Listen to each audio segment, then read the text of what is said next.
No one knew it at the time, but this was a hallmark, a new weapon being used by the US, the AGM-114R9X Hellfire missile. This is In the Loop. I'm Christian Bryant.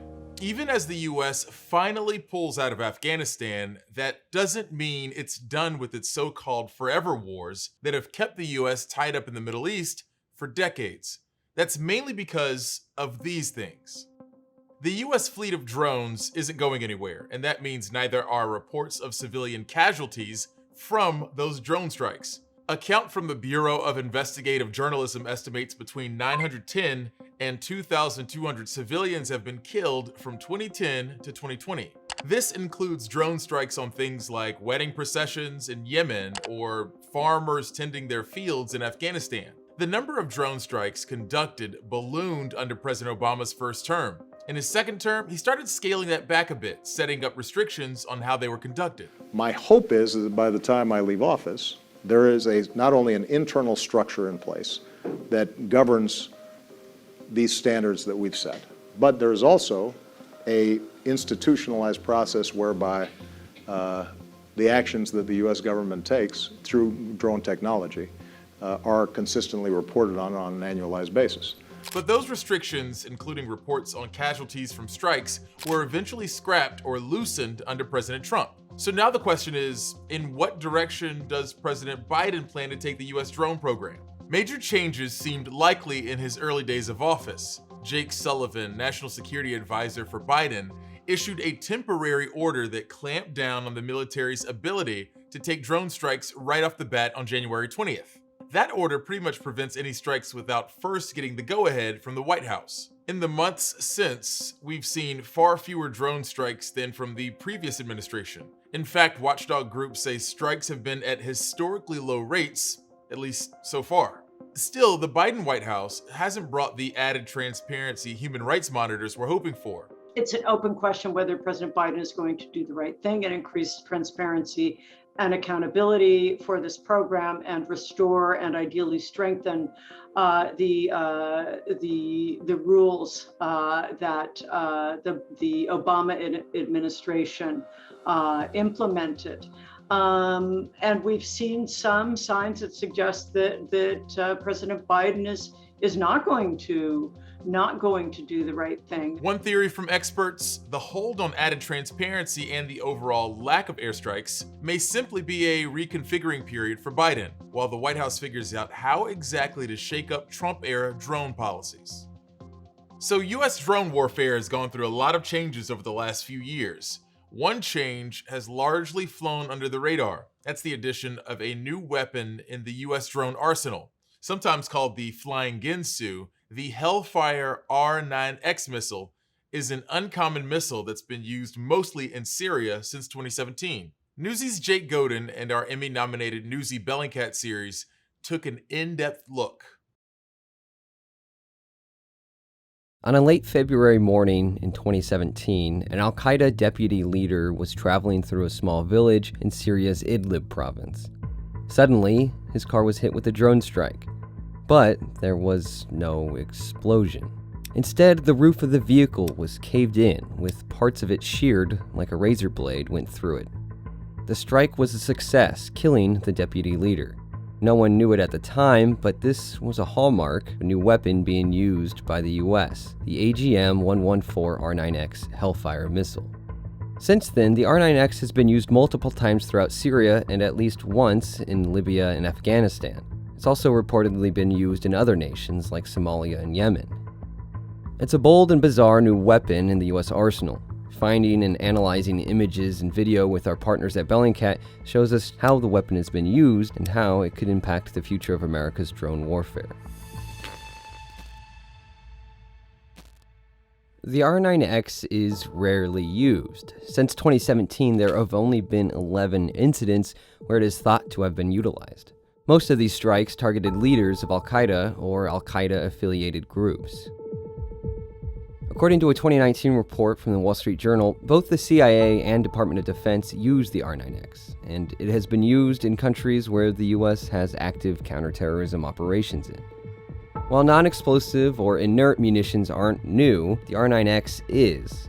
It uses 6 extending blades to increase the likelihood of killing its intended target.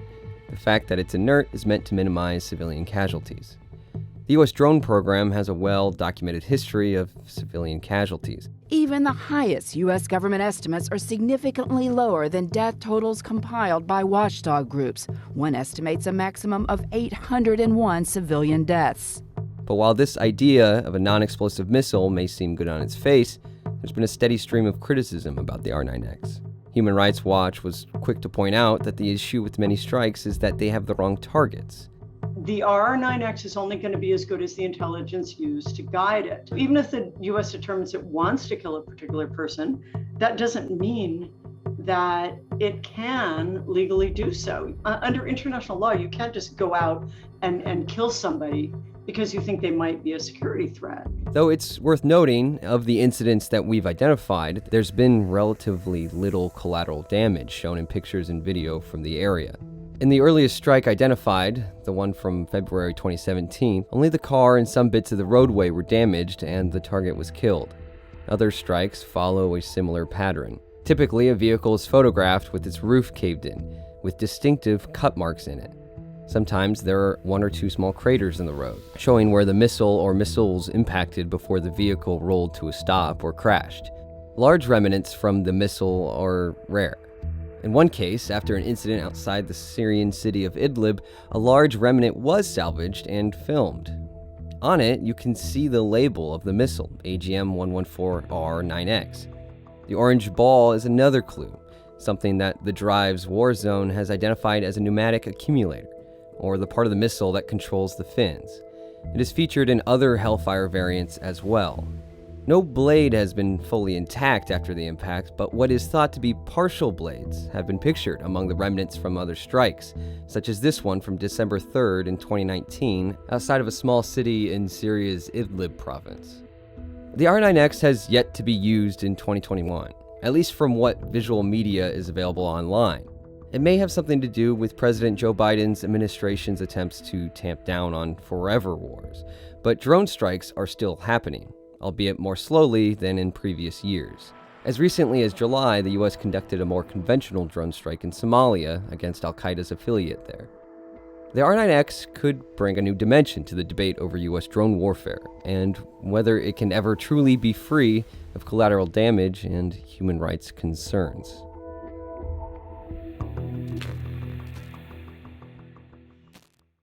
Here to talk to us a little bit more about that story is Jake Godin. Jake, one of the things we learned about this particular drone is how it was designed to sort of minimize the number of casualties when it's actually being launched. And I'm kind of curious to know, what is the history of civilian casualties when it comes to U.S. drone strikes? I mean, it's not a great track record. There's a lot of kind of watchdog groups that kind of count these instances or these incidents where there's, reported civilian casualties. And, it's numbers in the thousands at that high end. And even the conservative estimates have like thousands of civilians killed throughout the, 2 decades of using drones that the U.S. has done. And I mean, well, it kind of got started under Bush. It really kind of ballooned under Obama. And he even tried to kind of implement some more restrictive rules on how drones are used, kind of try to funnel more of the decision making into the White House, or at least the last call would be made at the White House. So it wasn't necessarily kind of like the CIA or the Pentagon acting in this autonomous way where they're just able to launch drone strikes however they wanted. And whereas those systems weren't perfect, they weren't super transparent, which is what kind of one of the biggest things that a lot of watchdog groups and a lot of activists would like. But it still was there, and it kind of gave a small window into what was going on with these kinds of strikes. Trump kind of relaxed those restrictions. He kind of gave the military more room to make their own decisions on these things. And because of that, there were more strikes, and a lot of, civilian casualties kind of went up again. at least in some places. And then apparently Biden, so far in his administration, is kind of moving back towards what Obama had, where he's kind of putting more bureaucracy in the way of conducting these strikes. It's not official policy yet, but so far that seems to be where they're sitting with it, making sure that if there is going to be a drone strike in any of the areas where the U.S. does them, the White House will have final say on it. One of the things that I've learned from your reporting is that, we haven't seen a strike using this particular piece of technology so far in 2021. Why is that? I mean, so the R9X, which is like, a Hellfire with blades, it wasn't being used a ton anyways. I mean, we've only counted 11 instances that are possibly R9X. They have kind of like the trademarks of it.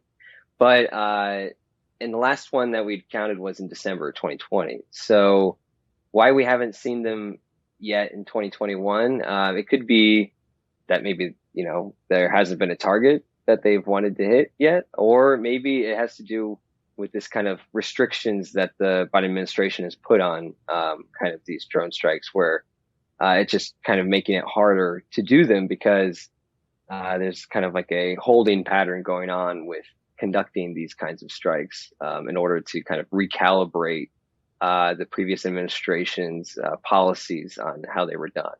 Jake Godin, thanks so much. I appreciate you. Oh, yeah, of course. Anytime. We're going to come back to the U.S. presence in the Middle East and developments in Afghanistan a little later, but first, the fight against COVID and how some people are trying to meet the unvaccinated where they are.